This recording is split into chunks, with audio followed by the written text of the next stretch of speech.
There are sounds that history itself wants to forget. The deep, raspy roar you just heard is one of them. A voice Chevrolet ordered to be silenced, a sound NASCAR avoided, and a presence the entire American auto industry treated as taboo. Not because it was weak, but because it was too strong, too different, and too dangerous to those in power. A secret engine with no name, no advertising, no official record. Even the engineers who created it did not know what they were unleashing. And when Chevrolet realized its true power, they did the unthinkable. They erased every trace of their own creation. This is not just the story of a mysterious 427 engine. This is a story about rebellion, about genius being forbidden, and about the one machine that dared to challenge the entire system. Detroit, in 1963, was like a giant blast furnace, where American automakers forged ambition and a hunger for power. But deep inside the General Motors Technical Center in Warren, Michigan, there was a place not everyone could enter. People called it by a haunting name, the War Room. Inside, Chevrolet was under immense pressure. On the NASCAR tracks, the 409 that once brought them glory was now being crushed mercilessly by Ford. Their rival's 427 breathed better, made more power, and pushed Chevrolet into a defensive corner on the very battleground they once dominated. Chevrolet needed a counterstrike. Not a minor upgrade, but a revolutionary leap. Something powerful enough to shift the balance overnight. Because the project was so sensitive, it did not even have a name. No memos, no reports. Only a selected group of engineers, Dick Kenneth, Gary Vancott, and some of GM's boldest minds, quietly locked the doors and worked through the night under cold, white lights. In that room, behind oil-fogged glass panels, they created something Detroit had never seen before. A 427 cubic inch block with a bizarre structure that defied every design rule Chevrolet had ever used. And when the first test units fired up, even the engineering group realized the thing shaking in front of them wasn't just an engine. The name Mystery Motor emerged, unofficial, unapproved, but spreading across the NASCAR paddock like wildfire. What made it terrifying was the canted valve head. Valves tilted, rotated, offset at unconventional angles. That deliberate distortion created airflow that was straight, deep, and violent, forcing the air-fuel mixture into the cylinders like a storm. When it ignited, the pressure no longer felt like a normal engine, but like artillery shells being fired every cycle. Teams standing at a distance saw the strange-looking cylinder head and whispered, "Chevy is copying the Hemi." But the truth was, the Mystery Motor wasn't a Hemi at all. It was a completely new direction, so bold that Chevrolet never dared release it to the public for fear of both technical and political consequences. On paper, it was just a 427 cubic inch engine. But anyone who stood beside it when it roared knew this thing was no ordinary 427. And Chevrolet needed someone who could read it, someone who understood the madness within, and even knew how to push it beyond the limits of its own design. The only name that fit that description was Henry Smokey Yunick. Smokey was not just a mechanic, he was a World War II pilot, an inventor, a racer, a strategist, and the man known as NASCAR's mad scientist. Smokey's workshop in Daytona Beach was chaotic, yet alive. Half garage, half laboratory, unfinished engines stacked like mountains, pencil sketches taped to the walls, burnt metal scattered across the floor, and in the middle of it all, Smokey, wearing a cowboy hat, a cigarette hanging from his lips, eyes silently studying every detail, looked like a sorcerer mixing ingredients for a forbidden spell. When the wooden crate containing the mystery motor was secretly delivered to the shop, Smokey stared at it like a caged beast. He did not hesitate. He did not flinch. He did not fear it. The only thing he pondered was a simple question, equal parts pride and challenge. Is it mean enough? And as we all know, Daytona 1963 was not just a race. It was a cathedral of speed, where every sound echoed like thunder and every car carried the pride of an entire manufacturer under the blazing Florida sun. Tens of thousands of spectators crowded the stands to witness a clash between the giants of American muscle. But amid all the familiar engine notes, one strange sound was about to tear through the air. It was the day the mystery motor stepped into the light. For the first time, Smokey Yunick had locked himself in his garage for weeks to transform the mysterious 427 prototype into a machine ready for battle. And Chevrolet knew that if anyone was bold enough to unleash this secret weapon on the track without blowing it to pieces, instantly, it could only be Smokey. They paired the engine with one of the most fearless drivers of the era, Junior Johnson, a man often described as not afraid of walls, not afraid of fire, not afraid of anything, except running slow. When the green flag waved, Junior did not just accelerate, he launched. The black and yellow Chevrolet shot forward like a cannon blast, dragging behind it a deep, harsh roar that made the entire speedway fall silent for a moment. With each lap, the gap between Junior and the rest of the field stretched longer. Ford, Pontiac, Chrysler, all of them were left behind like shadows. Commentators stuttered, spectators gasped, and rivals exchanged glances as if watching a forbidden spell being unleashed. As Junior Johnson dominated, Daytona could feel something unusual in the air. The mystery motor was not just powerful, it was proving that Chevrolet could reclaim the #1 spot in NASCAR. But far away from the track, in the offices of General Motors, another fear was growing. At that time, the US government was investigating GM over suspicions that the company held too much market power. Hearings and reports piled up, leaving GM's leadership constantly tense. And then, right in the middle of that sensitive period, a secret engine, not part of any official plan, appeared and won too easily in front of the public for GM. This was not good news. An engine that was too powerful could prompt Washington to ask questions they could not afford to answer. In a short meeting, the leadership issued a cold, decisive order. Shut down all racing activities. No support, no development, no publicity. Immediately the designs were recalled. The project was frozen. The remaining prototypes were stored away as if they had never existed, but Smokey Yunick would not accept that. He continued bringing the mystery motor to the track, and Charlotte, 1963 became the place where all the tension finally erupted. On pit road, teams whispered among themselves, and NASCAR officials watched Smokey's every move.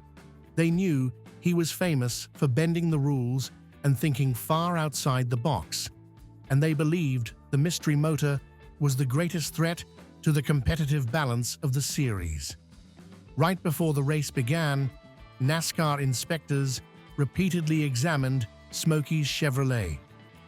They checked every exhaust pipe, every detail of the intake system, even measured the shape of the manifold, searching for abnormalities.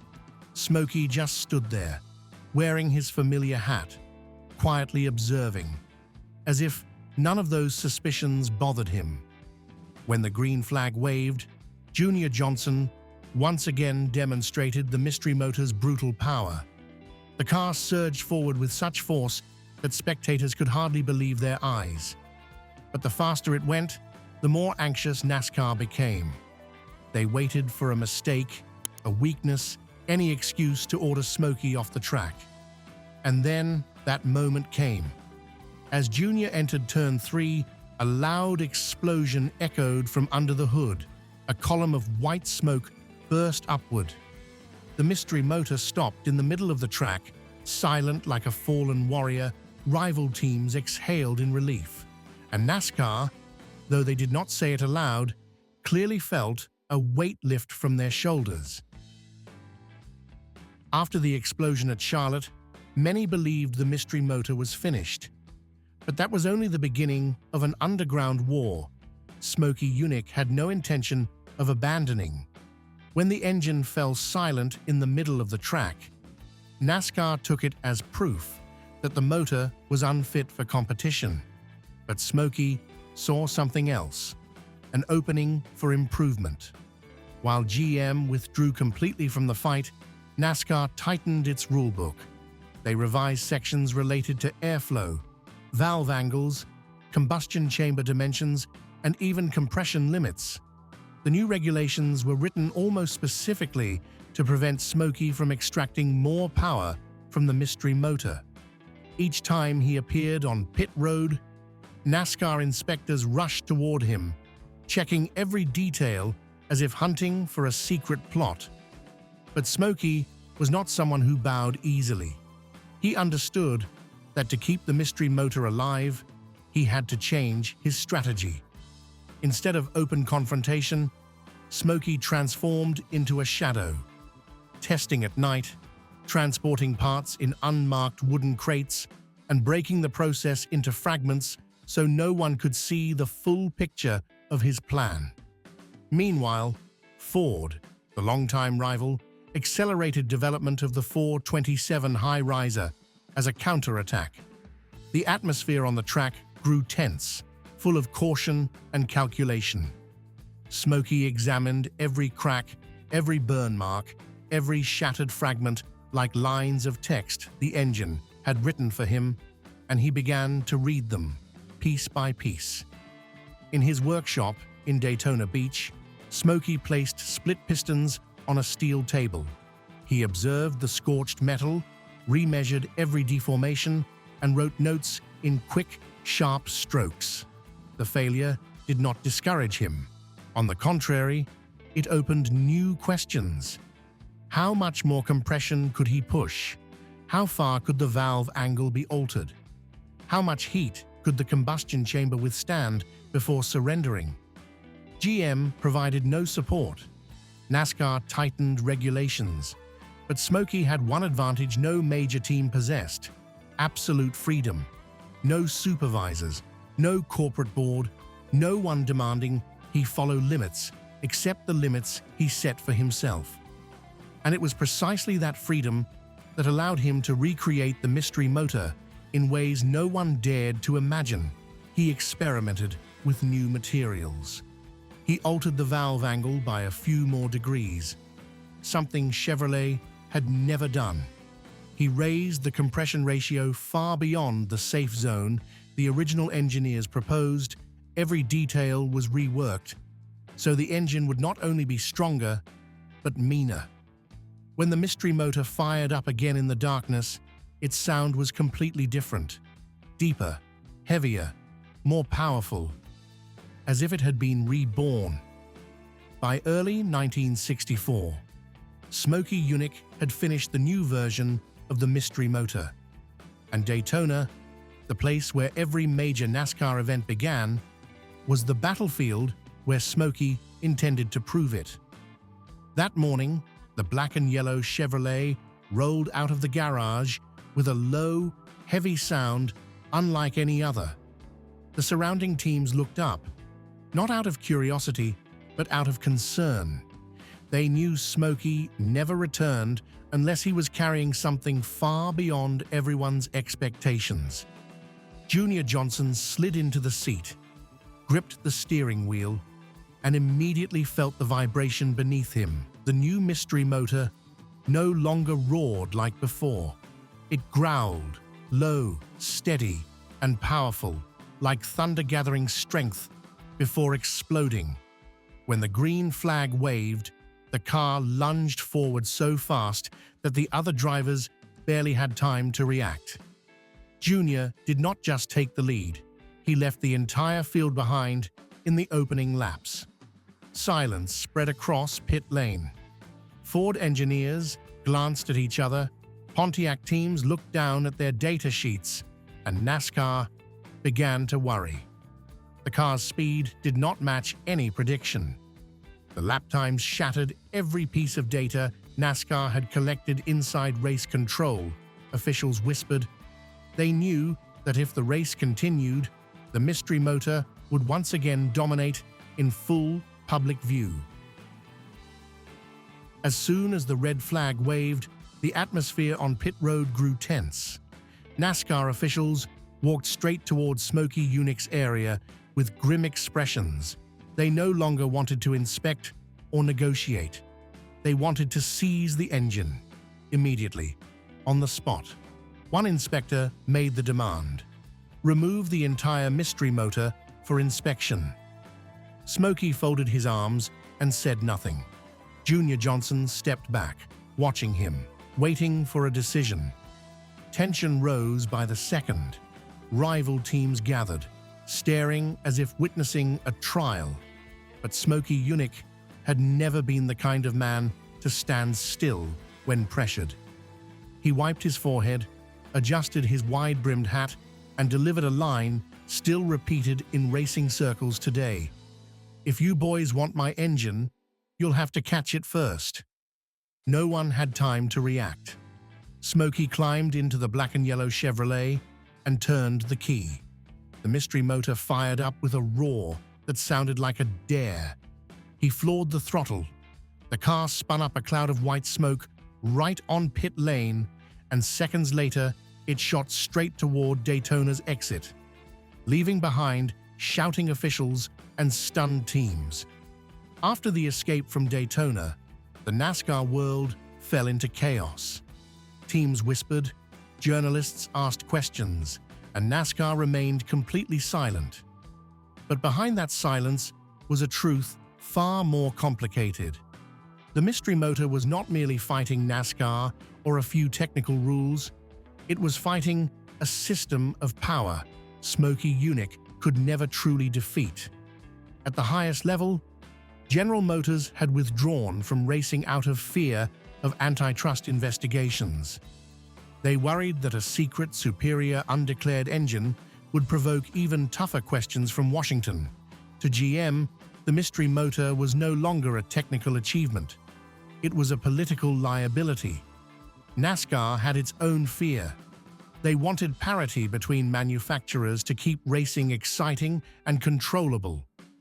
An engine that annihilated the field in only a few laps was something they could not accept. To them, the mystery motor was too different, too powerful, and too difficult to regulate. And on the other side, Ford was accelerating development of the 427 High Riser. They did not want their work overshadowed by an unofficial Chevrolet weapon. All these forces intersected at a single point. The mystery motor was not allowed to exist. When tensions finally settled, one might think the mystery motor would vanish forever, like a page torn from history. But in reality, its influence spread farther than anyone imagined. Even though banned, hidden, and denied, the engineering concepts inside the mystery motor became the foundation for an entire generation of Chevrolet V8 engines. The most important element was the canted-valve design, once considered deformed, when it first appeared on the 1963 prototype. That structure later became the heart of the Mark IV big block family. Legendary engines like the 396, 427, 454, and high-performance versions like the L88 and the ZL1. Every American muscle car with a big block heart carries a direct legacy from the mystery motor. Its impact spread beyond the street. NASCAR and NHRA also felt its influence. Lessons about airflow, combustion chambers, and valve angles from the secret project changed the way engineers understood American V8 power. Even rivals like Ford and Chrysler had to adjust their development paths in response to what they had witnessed from the nameless engine. Today, the surviving mystery motor units can be counted on one hand, but to those who know history, it is not a failed prototype or an abandoned idea. It is the very first blueprint of the modern big block era. And now, I want to hear the story from you.